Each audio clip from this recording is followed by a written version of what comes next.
El semàfor de la setmana al Barça femení. El Barça femení va tancar la setmana passada, el diumenge passat, la temporada amb la conquista de la Copa. I aquesta setmana, com va anunciar Marc Zubizarreta, ha estat una setmana de diversos anuncis, de diverses notícies que s'han confirmat aquesta setmana en el Barça femení. La primera que volem comentar és la sortida confirmada, una sortida poc sorprenent, perquè és una futbolista que ja estava tot clar que segurament no seguiria al Barça. Estem parlant de Leila Gouabi, una futbolista que acabava contracte aquesta temporada i que seguirà segurament el seu camí, la seva carrera futbolística. Sembla que a Anglaterra, sembla que al Manchester City, i que deixa enrere una llarga etapa al Barça. Des dels 16 anys Leila estava al Barça, una futbolista que va marxar també 3 anys cedida al València, però que ha estat clau en les últimes temporades, si bé que aquesta última temporada va perdre una mica de protagonisme al lateral esquerre en favor de Fridolina Rolfo, però per exemple va ser una futbolista totalment clau en el Barça del triplet de la temporada anterior. Per tant, és una futbolista que ha guanyat tot, que ho ha guanyat tot, ella mateixa ho va dir en el seu comiat, ho ha guanyat tot el Barça, tots els títols que podia guanyar. Per tant, se'n va més que orgullosa d'això i se'n va també deixant una petjada important, perquè Leila és una futbolista que ha deixat petjada a dins del camp i a fora del camp. Per tant, per això li desitgem que molta sort en aquests anys, en aquestes temporades vinents fora del Barça. Un altre futbolista que tampoc estarà al Barça la temporada vinent i que és molt més sorprenent és Lieke Martens. En aquest cas, el Barça sí volia continuar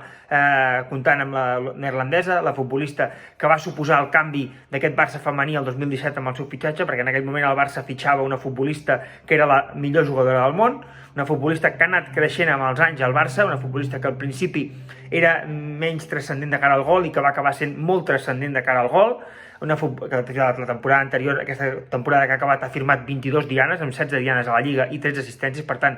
unes xifres que donen una idea de la seva rellevància en el joc. Fa 2 temporades va ser una futbolista clau en les semifinals contra el PSG abans d'arribar a la final contra el Chelsea. Per tant, és una futbolista que ha anat creixent en la seva faceta i en la seva importància ofensiva i sobretot en el que és realitzadora en els últims anys del Barça. Per tant, per tot això, el Barça volia seguir comptant amb Lieke Martens. El Barça ho ha fet tot el que ha pogut perquè Martens seguís al Barça. De fet, el Barça li ha estat inclús buscant un equip, sembla que a la parella de la futbolista, però al final Lieke, sorprenentment per tots i per molts i dins del club, ha fet l'espantada. Aquesta setmana va passar la revisió mèdica amb el PSG, una circumstància que el club desconeixien, i ha dit al Barça que no seguirà. Per tant, és una despedida que segurament no és la que ens agrada a tots els culers, perquè al final és una futbolista que el Barça volia seguir comptant i que el Barça li ha donat una confiança i que segurament el Barça es mereixia que ella li expliqués les coses i que el Barça estigués cantarà per mitjans de les seves operacions, quan a més el Barça ha volgut i ha intentat que ella pogués seguir el Barça. Per tant, és una sortida que no ens agrada. Li hem d'agrair tots aquests anys al Barça, li hem d'agrair tot el que ha fet i al final ella ha decidit el seu camí i, com diem moltes vegades, el Barça hi ha de ser qui hi vulgui ser. I de les sortides anem a dos persones que sí estaran a l'equip la temporada vinent. Estem parlant primer del tècnic Jonathan Giraldes, a qui el Barça aquesta setmana ha confirmat que renovava per 2 temporades més. Recordem que tenia una temporada més opcional. El Barça, després d'aquesta temporada, el Barça ha optat per firmar-li 2 temporades, per tant, li dona una continuïtat, li dona una seguretat en el projecte. Un entrenador, un Jonathan Giraldes, que va agafar l'equip l'any passat després de la sortida de Lluís Cortés i que ha fet unes xifres realment espectaculars aquesta temporada. El Barça en 47 partits només n'ha perdut 2, n'ha guanyat 45, per tant són xifres molt espectaculars, per bé que els 2 partits que el Barça ha perdut, un va ser intranscendent, que va ser la tornada de Champions amb el Wolfsburg, i l'altre sí que va ser transcendent, que va ser la final de la Champions amb el Lyon. Per tant, un entrenador que ha fet unes xifres bones, que a més aquesta temporada creiem que ha aconseguit treure més rendiment de l'equip, ha fet moltes més rotacions, ha donat més protagonisme a tots els futbolistes, ha donat molt més protagonisme al planter, ha debutat moltes futbolistes aquest any amb Jonathan Giraldes. Per tant, és un any en què segur que Giraldes es mereixia aquesta continuïtat, que l'any vinent tindrà a la banqueta del Barça.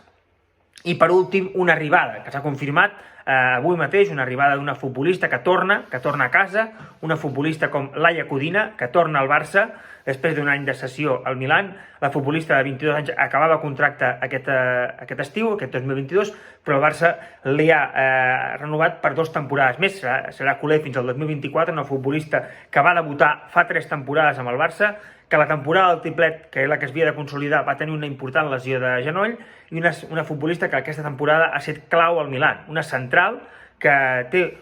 molt bona sortida, una central que és molt agressiva en el bon sentit de la paraula, una futbolista que pot aportar molt al Barça pot ser un relleu molt important en la parella de centrals Paredes-Mapi, que aquí també, o sigui, aquestes centrals creiem que també s'unirà Jana, per tant el Barça té 4 centrals de molt de nivell per la temporada vinent. Per tant, aquesta primera setmana de moviments, que és la que va dir que hi hauria molts moviments, Marca Zubizarreta ha presentat molts moviments al Barça femení, segurament la setmana vinent en tindrem més, us en informarem, us tindrem informats de tots aquests moviments, també altres moviments del Barça masculí, que no n'hi ha hagut tants, hi ha hagut molts més temes econòmics, que haurem de fer un vídeo que serà una mica més feixuc, el farem, i avui volíem centrar-nos en explicar aquesta primera setmana posttemporada del Barça femení.